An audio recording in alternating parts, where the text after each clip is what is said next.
Welcome to a Celtic State of Mind. I'm Paul John Dykes, and today I'm joined by Russell Boyce and Laura Bradburn for the big one. It's the biggest test so far. Boyce, how are you feeling? Confident.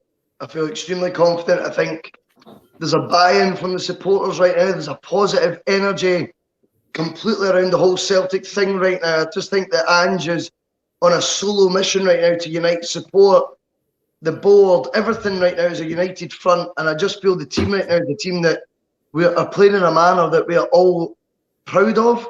It's they play the sort of football we always kind of like dream about Celtic playing, or we visualise Celtic playing. I just think they don't know what they're in for today. Don't get me wrong, for all the positivity, I think we'll concede goals today. I'm going to stick my neck on the line right now, and I think we'll win 3-2. But it's going to be a goal fest. I believe that Celtic right now have too much going forward for any team in Scotland, and that includes the opposition today. Listen, we'll go through the team lines, but I think that's been mentioned leading up to this game, Laura. There will be goals. And, when you look at the way that Ange has approached the European challenges, it's as though we will play our game. I mean, that was his quote. We're going to play our game. Looks like we're going to do that today. There's been a forced change that we'll talk about. But are you of the view as well that we will see goals for and against today, Laura? I hope so. I think for entertainment purposes alone, a game with goals in it is much better than one without. And I think given the way both defences have been performing this season, there are chances of slip-ups and chances being created, as well as the fact that the teams themselves do create chances. So I can see it happening. Whether it comes to fruition, I've given up a long time ago trying to predict what happens between Celtic and Rangers, but going on current form, goals definitely seem to be on the cards. Yeah, you would think so. Now, we'll run through the team because, like everybody else, you're refreshing your page to see that team line pop up on the Celtic Twitter page. And it was leaving you under no illusion that we were going to see a debut because the picture chosen was of new signing Josip Juranovic. Then you're starting to think, right, how's he going to shape this? Because I did expect Boyce for young Montgomery to be playing left back today. And then you see that Ralston's in there as well, and Juranovic is playing left back. That's the big one of two, I reckon, big shouts from Ange today in his selection. What's your thoughts on that one? Got complete confidence in the decision. I think Juranovic is the type of player we've not signed in long enough. I think Kyogo was the first example of us signing a guy at 26, 27 for the here and the now. Do you know what I mean? As opposed to project signing or loan signing or veteran. I believe that the likes of Juranovic comes in, Croatian international, 26 years old, clearly a complete left back. You don't spend 2.6 million for nothing. And it's a shame for Montgomery. I think the sentiment in you obviously leads you to feel, a wee bit sad, because I thought he played a vital role, in fairness, in Europe on Thursday. But for me, if Juranovic just came in or with that pedigree and you're confident he can play left back, unfortunately he ticks the boxes. And, it's a shame for Montgomery. But you've got to back the manager. He's got to be vindicated in the money he's getting to spend so far. And let's be honest, Starfelt's the only one you're a wee bit still on the fence with. Other than that, the recruitment so far, from what we've seen, has impressed everyone. Been very impressive. This is the thing. This is the balance, Laura. This is why managers like Ange Postecoglou at big clubs like Celtic are paid the huge salaries that they're paid, because they need to make these decisions. I mean, you look at that game the other night. Montgomery came on, didn't put a foot wrong. Likes a battle, great distribution. He gets up and down the line. He's good at attacking. And you think to yourself, well, if a 19-year-old's going to break into the team, I think that was maybe his eighth appearance. Now's the time. It's a massive game. It's the big derby. But obviously, in the background, we brought in Juranovic with, his international pedigree. As Russell says, he's an experienced campaigner. Full-backs often can switch sides. It takes a right good footballer to be able to do that and play the style that Ange is playing, because you are going to have to be putting balls in, possibly on your weaker foot. I was just looking to see if Juranovic has played on the left-hand side for any of his previous clubs. And, as the initial report suggested, he is more or less a right back. So it will be interesting to see if he can fit into that position. But a wee bit disappointing for Adam Montgomery. A big shout. Has he got it right? Only time will tell if he's got it right. I think though what you want in a manager is a manager who makes decisions that he takes responsibility for and that he is fully behind, and I think you're in no doubt that that's the case with Ange Postecoglou. So if Juranovic proves to be a weak point for us today, then I've no doubt that Ange will hold his hands up and say that maybe it wasn't the right decision to put him straight in there from the off. But the other way of looking at it is I trust Ange's judgment of players enough to think he knows that Juranovic will be able to handle it. I'm sure he'll have spoken to him.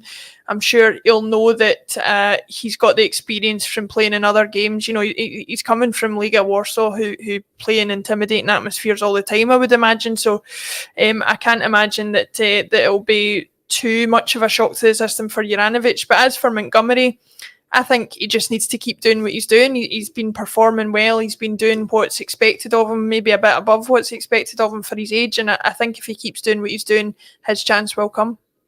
Well, we're being informed as well, Laura, as is always the way in the comment section, because it's great to get people involved. But Strangelove, the doctor, confirms that he did play on the left-hand side whilst he was over in Croatia playing his football. So, like I said before, a lot of these fullbacks can switch. I mean, Danny McGrain was a world-class right-back and a world-class left-back. He got picked for Scotland and played left-back, even though he was playing right-back for Celtic. No problem. And I think when you're looking at this as well, Ange Postecoglou's come in. You remove, in many, many ways, when you bring someone in who hasn't got a connection with the club, Russell, you remove a massive part of that emotional kind of side of the game. Because I always used to go on about this when Tommy Bonds was in charge. The emotional level is sky high, and he's just looking at this from a tactical level, a tactician's perspective, where he's saying, right, how can I shape this team up? Is he even thinking about the fact that there's no Celtic fans in the stadium and it's going to be a hotbed? You look at the back five, including Joe Hart. Hart makes his Derby debut, as does Juranovic and Starfelt. So we've got three in that back five who are making their debuts. And I think sometimes if you remove that emotional element, just say this is a big game. We had a big game the other night there and we came through that, then it actually works better. Because I've seen people's emotions getting the better of them in a game like this, Russell. Well, I think, the three players you just named there, Paul, you actually look at Starfelt's 26, Juranovic 26, Joe Hart 34. These are not the type of signings we were doing before, were project players a lot of the time. So if you were giving them a debut in this sort of game, you were concerned because of their age. Obviously, Abada being a contradiction right now because he's 19 but playing like a fully fledged Celtic winger for the past decade. But I think with these guys coming in to make their debut, I just think they're of a maturity now level in their career. They've got enough experience in the tank now to not be as daunted by it all, not to be as phased. I actually happen to think as well, you're absolutely right. Very much like Ange, Juranovic is coming from a position where the Glasgow derby, the rivalry means zilch to him. Starfelt the same. Joe Hart is probably the one who's got the biggest sort of grip on it all because he's been in England his whole career, been well aware of it.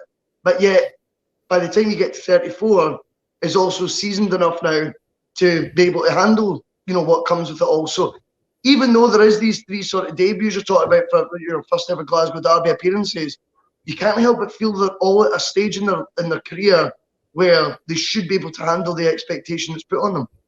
Yeah, I would agree with that. And there are other debuts that we'll get into as we run through the team, Laura. When you look at that, as Boyce quite rightly says, although there might not have much experience in this fixture, there is a wealth of experience amongst the three players that are making their derby debuts today, Laura. Mm-hmm. Yeah, there is. I mean, I think we fall into the trap sometimes of thinking that quite rightly the Glasgow derby is one of the biggest matches in world football, and it is. But experienced players will be coming from having played in other hostile atmospheres, other high pressure atmospheres, and will have experience of their own to bring to the game. Now, whether it matches up to exactly what they expect, especially in the situation today where we're playing in front of 50,000 completely partisan supporters because we don't have our own allocation of tickets, that might be a different case in and of itself, but you've still got to trust that they'll bring their own experience and their own previous matches that they've played into it and be able to to handle the atmosphere. That's what I would expect. And with a motivator like Ange Postecoglou seems to be, you would have to think that they're going into it with the best frame of mind possible. We have had a couple of people asking what the starting lineup is for our opponents today, so I'll run through that. It's McCrory, Balogun, Goldson, Hilander, Barisic, Kamara, Davis, Aribo, Kent, Roof and Morelos. On the bench, Wright, Lundstram, Arfield, Hagi, Bakuna, Itten and Fashion Jr. So that's the Rangers lineup that Celtic will be facing today. We had a very interesting conversation through in the journey through here, Boise, where it was suggested that this is the kind of game that is custom built for the likes of James McCarthy, or he's the kind of player who is custom built for this fixture. He hasn't made it. He's not made it onto the bench either. Maybe just come a wee bit too soon for McCarthy. He's obviously trying to build up that fitness level that not having a pre-season has left him a wee bit far behind his peers. I mean, it's a shame that, because I do believe over the course of the season, I think he'll be pivotal. Sometimes I think there'll be games that, yes, we'll play Ange ball, but sometimes it'll be like measured Ange ball. And I think that's where the James McCarthy factor will come in. I'm going to guess there's a fitness concern there, whether it's, lack of match sharpness or whether there's a wee niggling injury or whatever, because that's 2 squads in a row James McCarthy's missed. And I would have thought in both occasions, they were the type of games he was signed for, away in Europe and away to them. So, in fairness, over the course of the season, I think we'll see the importance of McCarthy's signature. I think it was a good move. But right now, at the moment in time we're in right now, as well, when you flip it, Ange is not gonna back down here. He's gonna double down. And that is the honest truth. There's 2 in a row, by the way. But he's not gonna back down. He is gonna double down, because he's gonna go. Ange ball right now blows teams away in the first 20 minutes, 30 minutes, first halves at times. You only need to look at that opening 5-6 minutes against AZ Alkmaar. The most important occurrence of that match was we got that goal. Mm-hmm. Otherwise, we're heading for extra time, because for the rest of the game, it was tough. I mean, yes, we dug in, and I know there's loads of compliments for that, and by all means, I'm on that bus. 3. But what I would say is that goal allowed us to be able to dig in and not maybe play great football for the vast majority of that match. And that goal was scored because we come out like a steam train. As soon as we come out like a steam train against teams, you can do so much damage in the opening moments of a match, the opening, 10, 15 minutes. And I fully expect, with James McCarthy not in that team, us to go full on Ange ball, from the get-go today, and try and just go for the jugular early on. Whether that be a 1-goal lead, a 2-goal lead, who knows? But I think we'll go for the throat, early on today, and hope that then once the game sort of settles, our scoring advantage that we've already gained will be enough to see us through. Yeah, absolutely. Now, like every other Celtic fan, we are having to watch this on the TV, and we're watching it from State of Mind Studios here. Thanks everybody for getting involved on the various platforms that we're now streaming to, and that includes Twitch, Twitter, YouTube, LinkedIn, Facebook, and if any other platforms come up that we feel we can stream on, we'll be streaming on there as well. Everybody that's getting involved in the discussion, keep it coming, and where we can, we'll bring you into the chat today. It's a big game. We're looking a lot more confidently at these types of games as we were last season. But during the week, Laura, I was talking about where we were going into the first game against Rangers last season.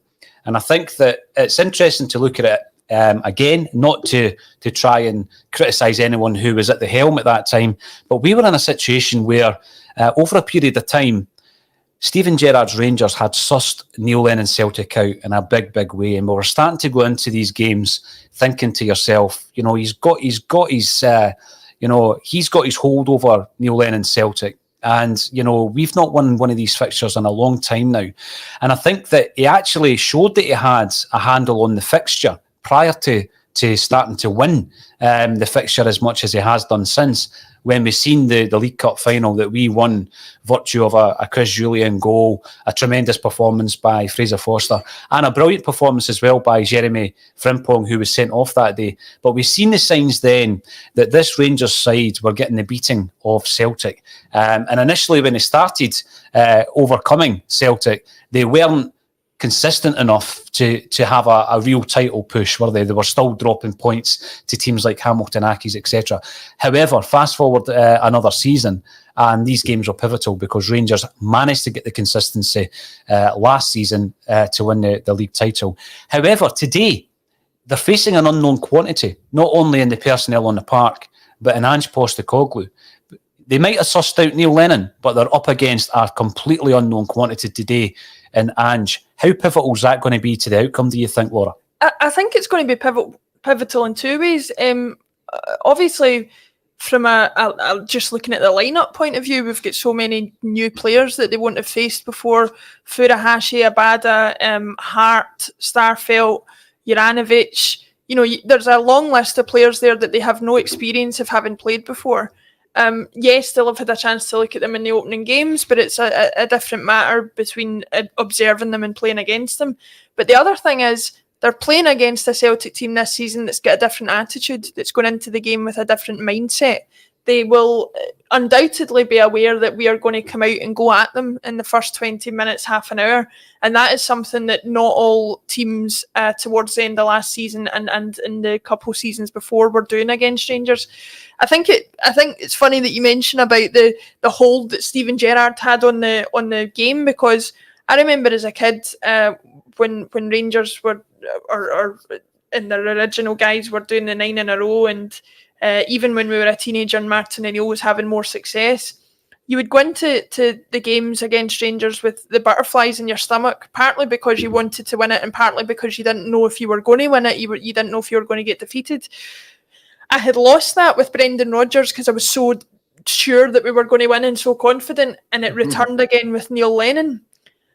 I'm more confident with Ange, and I think if what I believe will happen with Ange happens today, then my confidence going into future games against them is going to totally flip on its head, and I'll be up for every game that comes. Obviously, today's an unknown quantity, but you hope that what we think is going to come to fruition will do.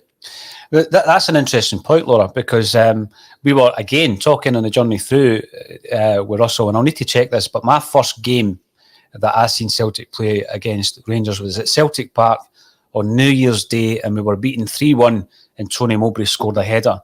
Now, I'm going to say it was 1992, but something tells me 1991. It was one or the other. I think it was 92, which means it was almost 30 years ago. And in that time, I have gone through various eras of Celtic having a very poor team, but always matching Rangers when it came to this derby. I mean, during the 90s, Celtic, I think once they totally hammered us 4-2. This was in the really kind of latter days of the old board. But generally, we would go into a game like this not really knowing and certainly not expecting to get beat from a very, very powerful Rangers side. Then you move into the realms, like you say, of, even the Wim Jansen period of time. We won the league that season, but we only beat Rangers once. And that was in the New Year's game, the 2-1 game, so the 2-0 game rather. And then you move into the realms of the Martin O'Neill. We took a hammering or two against Rangers under Martin O'Neill as well. So you could win 6-2 and get beat 5-1. That is how unknown that was. But the most confident period I've ever had as a Celtic fan going into these games was under Brendan Rodgers. Yeah. Because you were going in, and sometimes maybe complacency, maybe a wee bit of kind of arrogance, I guess, but we were lording it. I mean, it was 4, it was 5. You didn't know. You were maybe disappointed. There was one game, in actual fact, where someone again might want to tell me the stats. I think we were up 4-0 after 40 minutes, and you think to yourself, we could have won 7 or 8-0 that day.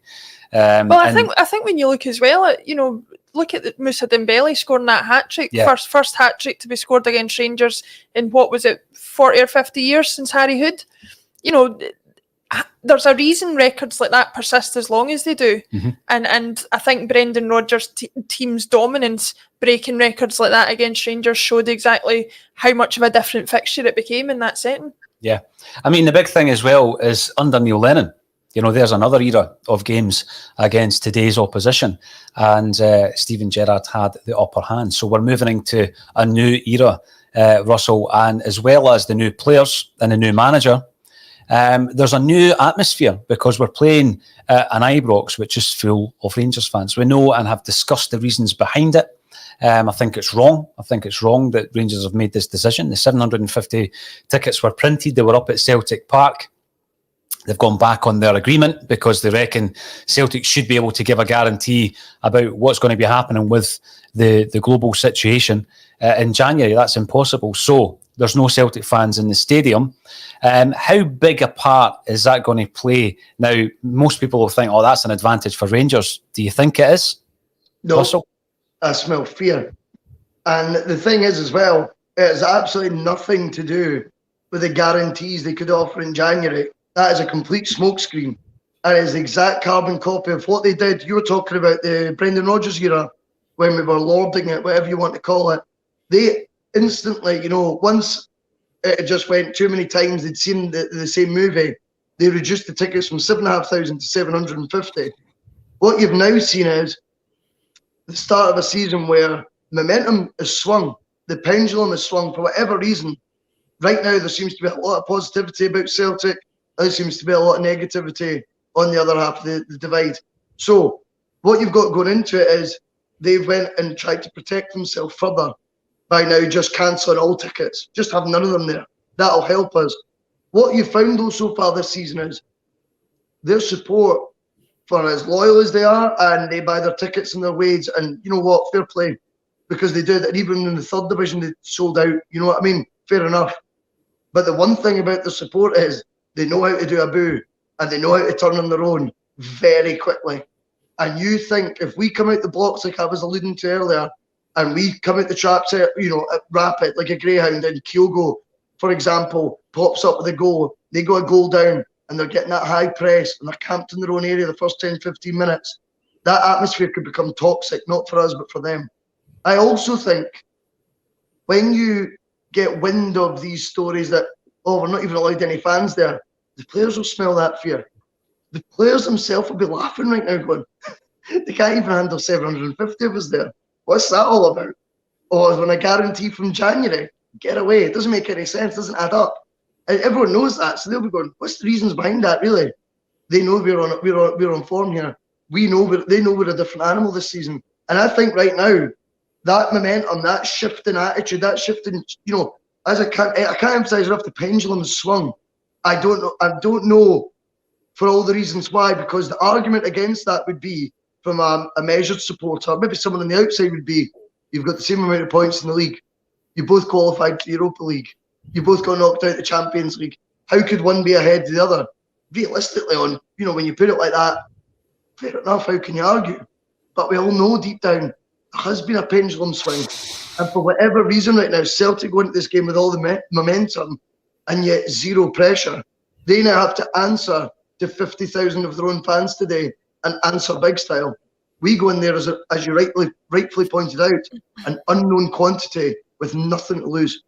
See, the big thing that I take from what you've said there, Russell, is if you go back to that game where we are going into our first derby of the season last season, on the basis of the fixtures, if you look at that, we had only dropped points against Kilmarnock away at Rugby Park, going into the first game against Rangers. So, we'd won every other game domestically. There had also been the issue, obviously, with Ferencvaros getting bumped out of Europe by Ferencvaros in a one-off game. But on paper, if you were to look at the fixtures, Russell, like you've just said there, you'd be thinking, wow, why aren't you going in there with confidence? But at that time, there were already issues at Celtic, and you knew there were already issues at Celtic. So when you're talking about a pendulum or momentum, a lot of the time, like you say, you can't just say Celtic and Rangers are equal on points. We're both qualified for the group stages, therefore we're both having the same season. There's so much more to that behind the scenes. And back then, there was a lot of drama happening at Celtic that would unravel, and it got worse and worse as the season went on. We don't have that. It seems as though, Laura, in an incredibly short space of time, we have actually got far more kind of positivity. Obviously, that comes through the results, but stability. Laura, there's a stability about this side. And I've said before, it's incredible how one man, and I know that we've replaced our CEO as well, but one man on the football side has brought such a stability. I mean, he's working with the same coaching staff. He's working with the majority of the players that were here last season. It's incredible in such a short space of time how Ange has turned this round. So we're going into the game today. I've never ever gone into one of these games other than that one period with Brendan Rodgers where we were going in and really pounding them 4-5. So I can't say I've ever gone into these games full and brimming of confidence. But there is a different feeling this time round than there was even in the first game last season. And I think it's down to Ange Postecoglou, Laura. Listen, and I know we keep saying not to harp on too much about the past, but it's a fundamental singular difference. We have a manager who is doing his job, full stop. That's it. We have a guy who knows what it takes to get a team out there on the park playing football that he wants to be played. I mean, he's coming away from games where we're winning 6-0 and saying he still thinks there's more we could have done. We had a manager last season, as I've said before, who would try to explain why the fact that we lost wasn't a big deal. And that I would rather have a manager like Ange who thinks we could do more than just win 6-0, because that's the kind of standards that you're hoping to achieve. And that attitude and that positivity is coming out to us. It must be happening tenfold to the players that are in the dressing room around them. You look at Callum McGregor's demeanour around him in that video that was put up on the Celtic YouTube channel I can't remember if it was yesterday or a couple of days ago. You know, you compare Callum McGregor in that to his attitude post the Livingston defeat, where he came out and said, we didn't really know what we were doing and there was no plan. I mean, it's night and day, and it's simple things like that. I'm not even saying that necessarily his tactics are going to be something that every player is going to agree with or be able to even manage to pull off. But he seems like a guy who just knows exactly what to say to players at the right time to say it. And that kind of positive attitude will flow down from the manager, through the coaching staff, to the players, to everybody at the club. And that'll be just a simple change in one person can just flip the entire mindset of the whole club. Absolutely. And that is when you start talking about the change in culture, because you've mentioned at the club. So the club's the football side. It's the receptionist. It's the tea lady. It's those that work in the laundry room. And then there becomes a cultural shift. And that's what we're talking about last season, Russell. Now, a lot of people reckon that there can only be a culture shift if the change starts from the very top. And obviously, you know, with regards to having one eye on boardroom matters, as we've spoken about so often in the past, and in particular with Jim Orr, who had a very close experience of that in the early 90s, where he was part of the founding members of Save Our Celts.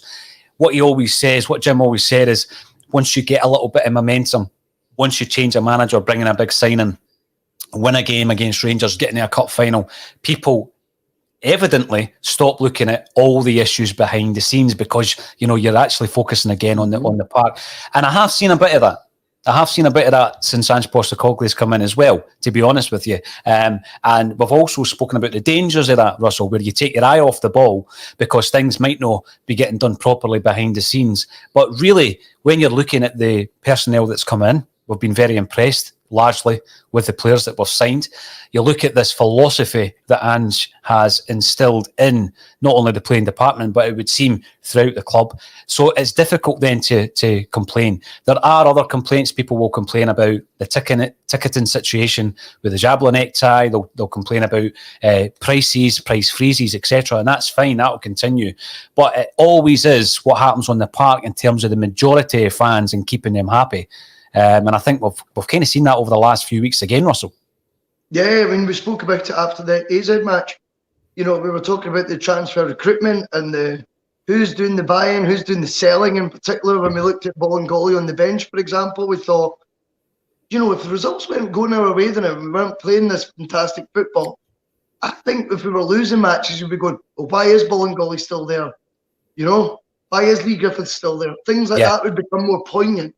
Yep. But I quite like the fact we're focusing, we're just so engrossed by what's happening on the pitch, because that's what struck a love for Celtic in the first place, was the football. It always comes back to the football. That's how you got into, you know, doing podcasts like this. It's how you got your love of Celtic. was what was happening on the pitch. And I quite like the fact that the shift of attitude has turned back to now maybe critiquing the odd moment where we look a bit loose at the back.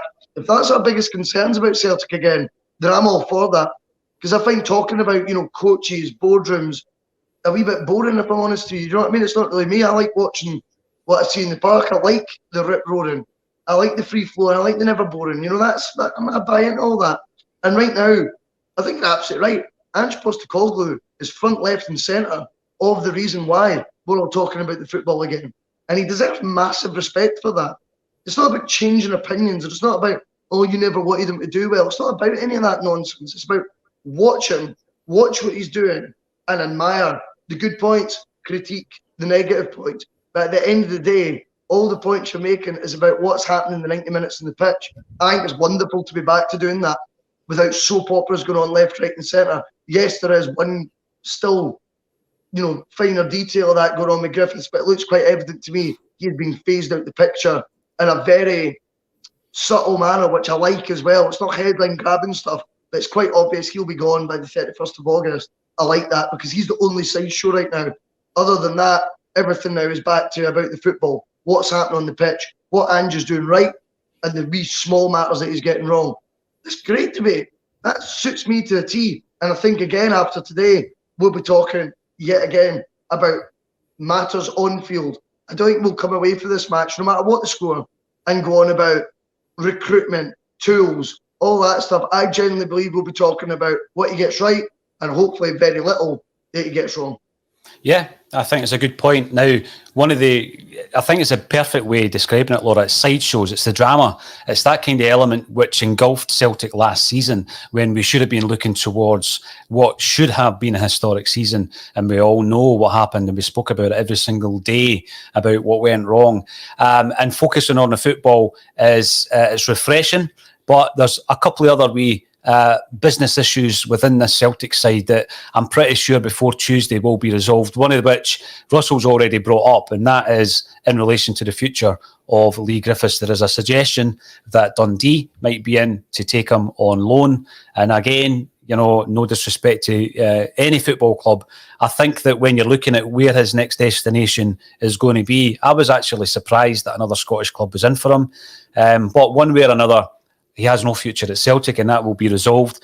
Another couple of question marks are over two of the starters today in Ryan Christie and Odsonne Edouard. It seems as though the suitors have started lining up and making bids and making inquiries about Odsonne Edouard.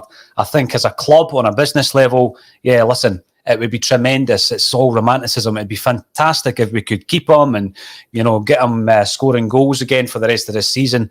But I think we're mostly of the view that he's going to be leaving. And if he's going to be leaving, the best thing for the club is to get 2 or 3 clubs interested, start a bidding war and push that price up to the absolute maximum. So this game could be the last appearance in a Celtic jersey for Odsonne Edouard and Ryan Christie. How do you see that particular saga unfolding, Laura? Yeah, but a common phrase that Lawrence likes to use that I quite like is time kills deals, and the opposite of that is happening right now, where any deal that is going to get done is going to be compressed into the next few days. And like you say, having multiple teams in for these players is only going to help to push the price of both of them up. While I think the rumours about Christie are a bit less concrete, certainly it seems that Edouard is definitely on his way. And while I think he's been a great servant to the club, and while I think he's been brought a lot of class to the team and a lot of ability to the team in years gone by, it's quite clear to me from his demeanour on the pitch that he does want to move on, and I personally don't hold that against him. If he's enjoyed his experience here and he wants to try something different, then I don't have any issue with that. Ryan Christie the same. I think Ryan Christie's probably looking for a move on slightly less of a long-term performance. I think he's probably had a bit less of a purple patch in a Celtic shirt than Odsonne Edouard has. But the pair of them, have certainly done enough to earn moves to if not bigger clubs, certainly a higher standard of domestic football.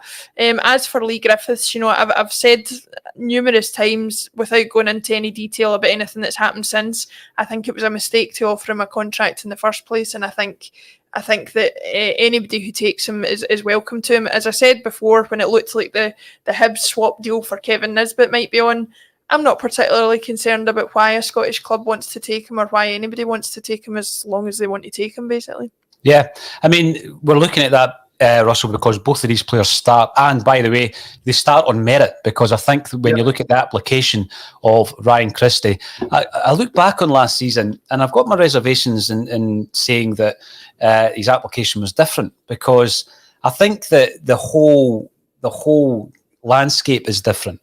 Was Ryan Christie's application different? I'm not so sure it was, I just think that, he was playing for a team that was completely fractured. There was an occasion I keep going back to, I think it was against Livy, where we played three number 10s, and they were all in the same area of the park, and not one of them knew who was meant to be where, and there was pockets of space all over the park.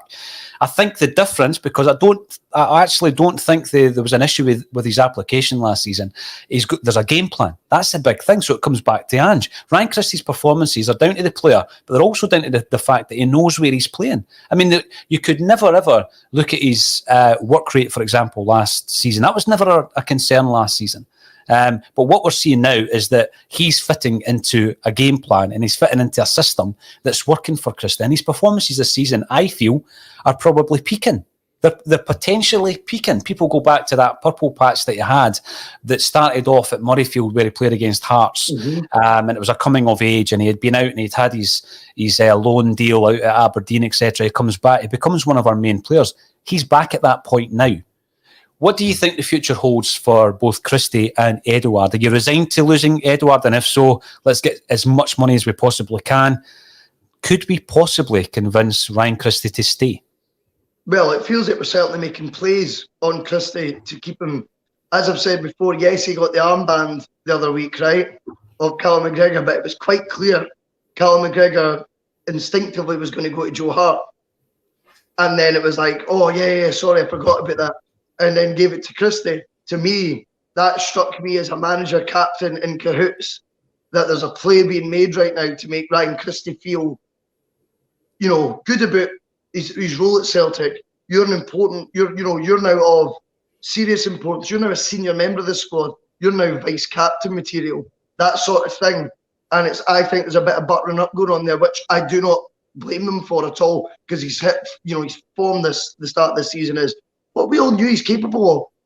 And it was so disappointing last year. But the contrast with last year was he was given individual instructions, and it's easy to go back to the shoot on sight pattern. But you think a shoot on sight that we are aware of that he was told, and then think what other instructions? Not got a clue how that popped up, because I certainly didn't bring that up. Yeah, that's twice now. Gremlins. But so you think of the shoot on sight instruction, you go, what other moronic instructions was Ryan Christie given in his role last season that are of that level? Probably plenty.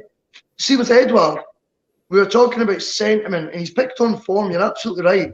See, from the sentimental point of view, and obviously the business point of view comes into this, because you're right, Paul. If we get that offer, we take it. If it's of the amount of money that we're looking for Edouard, we're going to need to accept it, because there's 3 days to go of the window. But from the romance side of things, would it not be brilliant for Edouard to leave, the guy that you want to remember being pivotal in a win at Ibrox, him scoring a goal, and all the last season's sort of negativity around Edouard, even though he was Scotland's top scorer? Folk forget that. But that sort of negative vibe you've got, imagine him just banishing all that, scoring a peach, one of those brilliant colours into the far post. Imagine him scoring one of those today, and that legacy just being salvaged right at the death, and him leaving, us making a pretty penny on it, and he leaves with the most recent memory being a winning goal at Ibrox. I like that thought. Yeah, and also, whoever runs Moussa Dembele's Twitter account can also run Eddie's, and then we'll have a big loving with Eddie and Moussa for the rest of time. You know it. If he was to stay, and if Ryan Christie was to stay, we need a Wolf of Wall Street video on Monday where they're reenacting that scene with Leonardo DiCaprio. I mean, that would break the internet. I want it if anybody's watching at Celtic, and we know they do. We know that they tap in from time to time, Russell, to have a look at what we're up to. We've not spoken about McGregor and Turnbull, and when we're looking at players who have been influential, instrumental, McGregor comes into that category, but he had his worst season in a Celtic jersey last year, Laura. And it's not about trying to just put all the blame on one individual, but I think that when that kind of negative influence starts seeping throughout the playing side of it, it's affected a lot of the performances of your top players. And if you've got 3 or 4 players off the game, as it was last season, maybe more, then and some of them are your senior players like Callum McGregor, then it does seep into some other areas of the team. What we've seen this season is a rejuvenated Callum McGregor. We've seen him taking that captain's armband in his stride. I mean, there was discussions on this podcast and elsewhere as to whether or not he was the best option for the captain. He's proven any doubters wrong this season, isn't he? Yeah, I think the point at which I realised how much Callum McGregor's performance had suffered last season was when I saw him at the Euros with Scotland, and the way he was engaging on the touchline with Steve Clarke, and the way that he was carrying ideas from Steve Clarke back onto the pitch and onto the team. I felt as though, you almost were looking and going, Callum's still in there, that player is still in there if he can get the right coaching, basically can be managed like a footballer needs to be managed. And I'm not talking about being one of those players that needs an arm around the shoulder and needs a bit of love. I'm just talking about a player who relies on a coach to tell him how to play the game, and then he relies on his own ability to carry that out. He definitely got that with Clarke, although not to full effect at the Euros, and he's definitely had it from Ange since he came back. As for the captaincy role, I think a lot of us, we base our assumptions on somebody's personality based on what we see of them in the press, and in Callum McGregor's case, it is very little. He's quite quiet spoken in interviews and things like that. But really, we have no idea what they're like as a person, and especially not in the dressing room. I don't think he gets appointed captain by accident. And, there's a reason why his name was attached with it straight away and James Forrest's name never was. There's obviously something about Callum McGregor's personality that people at the club thought he is going to make a good captain, and he's certainly proven it so far. Yeah, without a doubt. The DJ of choice comes in. Eddie is no Musa. That might be the case, but imagine the two of them on the same park for a whole season in Celtic jerseys. Mouth-watering. Yes, the game is about to kick off. You can see that loads of our viewers are obviously now tuning into the big match action. We will be here at half-time to have a look back on the first 45 minutes of Angie's derby debut, but also it's the debuts of Kyogo, Abada, as well as Starfelt, Juranovic and Hart. We cannot end this broadcast without speaking about Kyogo. Let's spend a couple of minutes talking about the wee man, and I call him the wee man. I'll tell you what, he doesn't need any protection, Russell Boyce. Is that something we need to look out for today with regards to him jumping into tackles, etc.? Because you just know that whoever's officiating a game like this, and it's Kevin Clancy today, sometimes they like to just go in there and make an example of someone with a booking, an early booking. Yeah, I mean, obviously the enthusiasm side of Kyogo's infectious. Just needs to be a bit measured today. As for it being the other way around, and you think of him getting booted about, I've got no concerns. You're picking on the wrong wee man. I said that weeks ago. I believe that this guy has something within him that he's made of tough stuff, and he is not going to be someone that you can just boot, leave a marker on, all that old school nonsense. I don't think it'll wash with Kyogo. I think he'll have too much in the, he's got too much heart for all that nonsense, and I don't think it'll be as straightforward as just kicking him off the pitch. We're actually going to go to the action just now, but one final point I would make is we've not even laboured the fact that Ralston starts today. And that, I think, speaks volumes, because in past seasons, if we were going to Ibrox under the circumstances and Ralston's in it right back, that would have been a point of discussion. It's not now, because he's there undoubtedly on merit. And even when Greg Taylor comes back to full fitness, he's going to have to win his jersey back, because Ralston's been excellent this season. Let's go and join the action. Thanks, everybody, for getting involved. We had upwards of 1,500 live viewers on there on all our platforms. We'll be back at half-time to have a look at the first half. Buzzing about this one. Thanks to Russell Boyce and Laura Bradburn for joining me on A Celtic State of Mind.